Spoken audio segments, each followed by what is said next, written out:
Hello everyone, my name is Mariam Saleh and this is the Middle East Today, coming to you from Beirut. With the wave of bombing still engulfing Syria, many fear that the job of the United Nations observers to the country will not be as effective as it should.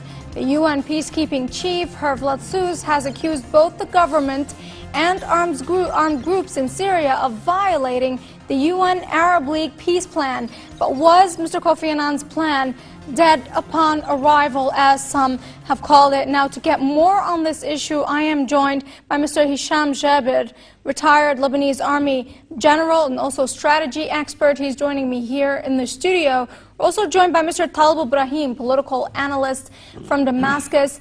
And also, I want to welcome Mr. Jeffrey bin Natan. He's Middle East expert joining us from London. I want to welcome you all to the show. Let me begin with you, General Jabir. Do you think that the gradual stationing of United Nations observers has made any change in Syria since the beginning of the crisis inside the country? Let me start from the beginning. The decision to send the observers was based on the resolution of Security Council 2042-43, and it said ceasefire. I don't think ceasefire is the right word to describe this. If you remember the resolution 1701, which stopped the military operation between Israel and Lebanon, said to stop military operation. It did not say a cessation ceasefire. of hostilities. Why? Yes. Because America did not want to recognize the resistance and give it a legality. Now they came with the expression ceasefire. Ceasefire means between two parties recognized by the international society and by the United Nations. Even though Syria did not protest about this expression and did accept what they said, so-called ceasefire. From the beginning, we haven't been, personally, and many observers, they haven't been very optimistic about the success of the Kofi Annan plan, because you have two sides. One side is the government has only one decision maker and could be responsible before the United Nations and the international community. What about the other side? Well, they did blame both sides for breaching the ceasefire, so it seems the United Nations is being a neutral partisan in this. Yes, what I'm trying to say, that you have in one side a government has only one side and one decision maker. On the other side, we have many groups of insurgents who don't have at all one leadership. What so-called the Free Syrian Army, if we suppose that it will obey, it will respect the ceasefire, what about several group of insurgents who doesn't belong to the opposition in Syria, like Al-Qaeda and other group of insurgents who came from Iraq, from Lebanon, from Libya, to make terrorism operation against Syria. It's interesting that you mentioned this point, because I want to talk about it. But let me first go to Damascus. Let me ask Mr. Talib Ibrahim. Mr. Ibrahim, both sides, the Syrian army and armed groups, have been accused of breaching the ceasefire. What can you tell us about the situation on the ground? Do we see that many soldiers are withdrawing from the cities, or are they still there? As we've seen in the last days, that the armed groups who are working in Syrian territories, they are violating the ceasefire, and they have mounted their attacks against the government forces, against substructures, and there are a lot of explosions which have the prints of Al-Qaeda, such what had happened in Idlib and somehow nearby Damascus, and they are trying to make a real war inside the capital Damascus. There are a lot of attacks, explosions, etc., etc. That means there are some parties in the region and the international community, some parts do not want the Annan plan to succeed. They want to foil this and to undermine the state of Syria. We are very sure of that. And I can see here very frankly that the problem is not inside Syria. The problem is outside Syria. There are regional forces. They want to see more and more violence and instability inside Syria, like what we have seen. They are trying to bring more and more weapons and some heavy weapons to the militant groups inside Syria. That means the international community and Security Council must take his responsibilities about regards to what is happening in Syria. If the Syrian government is able to make ceasefire and this government is ready to make political resolution of the others in the Saudi Arabia, Qatar, United States, Israel, etc. They have nothing. They are not concerned, indeed, in any political resolution. They want for more and more violence. They are looking for more and more escalating in the states. So, Security Council must have a new resolution to forbidden any kind of weapons transforming to Syria, any kind of military action inside Syria. So, I think we must try to find such a resolution, and the regional forces, international forces must be very much concerned about that, and it must, of course, change their positions. Otherwise, the crisis in Syria should be longer and longer, and we will find and we will see in the future more and more violence. But anyhow, Syrian army is able to control all Syrian territories and by fire, but this is what we don't want. We want a political resolution. We want to keep the souls and the bloods of our citizens. Yes, are you saying that the Syrian army still has to use fire in order to try and control the situation in some areas inside Syria?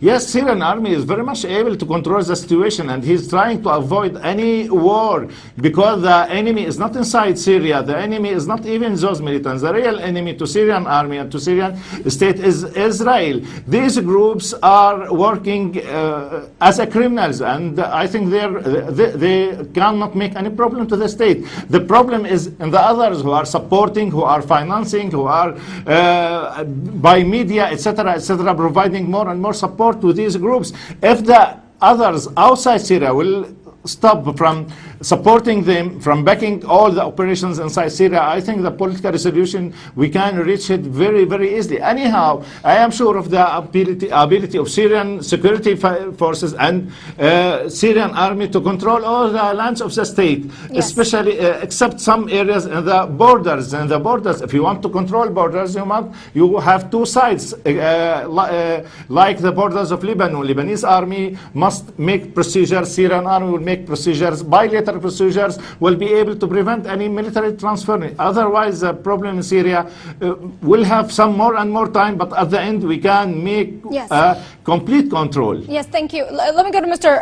Benatan in London. Now, the fact that we have half the number of military observers inside Syria and not enough, of course, for the plan to take suit.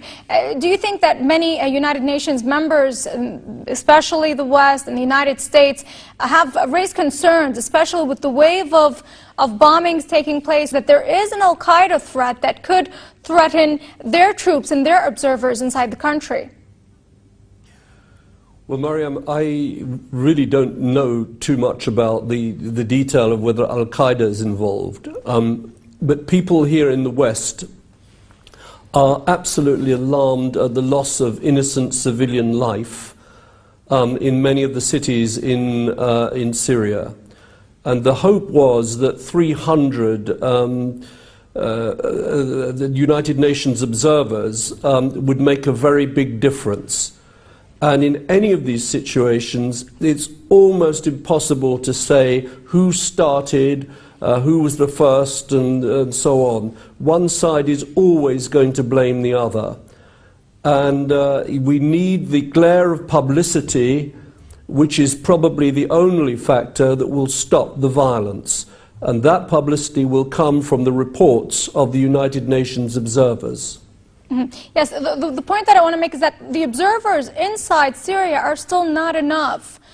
in order to help the plan, help Mr. Kofi Annan's plan work. For example, the needed number of military observers is 300. Only 150 have so far made their way to inside Syria.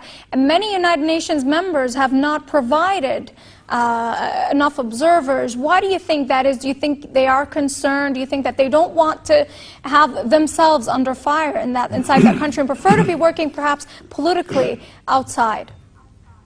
Well, I think probably for all those reasons, Mariam, absolutely right. Some of the countries will be frightened for the security of their observers, and others are being dilatory. But until we get that number of 300, the violence almost certainly will continue, and this is very terrible. All right, let me come back to Mr. Jaber. Do you think that the West will probably not want to play a role in the United Nations peace plan, Mr. Kofi Annan's plan, prefer to play it in a different way, perhaps through summits like Istanbul and through their cooperations with Turkey and Qatar and Saudi Arabia? Yeah, I can't really, I'm not sure that if they don't want the Western, maybe they want to use others' nationalities.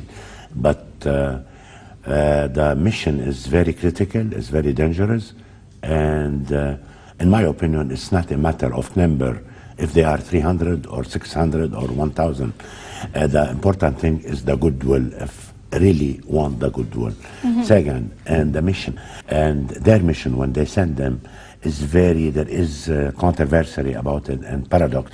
On one hand, they ask, they want to be free and they want to go wherever they want without any permission from the Syrian government. On the other hand, they want the Syrian government to be responsible about their security.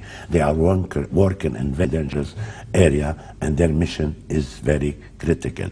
Second, and when we say ceasefire, you have on one hand, as we said, the regime and the army. On the other hand, the opposition. What about the insurgent who doesn't belong to the insurgent? We may call them the third party, which may not obey to this ceasefire and no control on it from any side. For example, as we said, many groups of insurgents moved from Lebanon, moved from Iraq, from Jordan, and some of them, they belong to Al-Qaeda. United States of America did not deny the presence of Al-Qaeda in Syria, and Al-Qaeda itself did not deny its presence. It's very complex and complicated. And does the West, do these countries, I mean, United States, France, Qatar, Saudi Arabia, do you think they approve of Al-Qaeda elements, or they wanted things to move in their own way through the so-called Free Syrian Army and other armed groups and so on? Do you think that the issue of Al-Qaeda just got out of hand? No, Al-Qaeda, really, it's not clear. Of course, Al-Qaeda work by itself. It doesn't belong officially to any regime. But everybody knows that Al-Qaeda received some support, and especially financial support, from many countries, especially some Arab countries. Indirectly, maybe from private sector, if I don't want to say from the government. So if we want really to stop the fire in Syria, we have to ask those countries to put, to do the maximum to make pressure on the groups of insurgents, whether it is the Free Syrian Army or the other insurgents, in order to accept and to respect the ceasefire. And as we said, the Syrian side is one single leadership and decision maker. Whereas the opposition is still divided. Is different.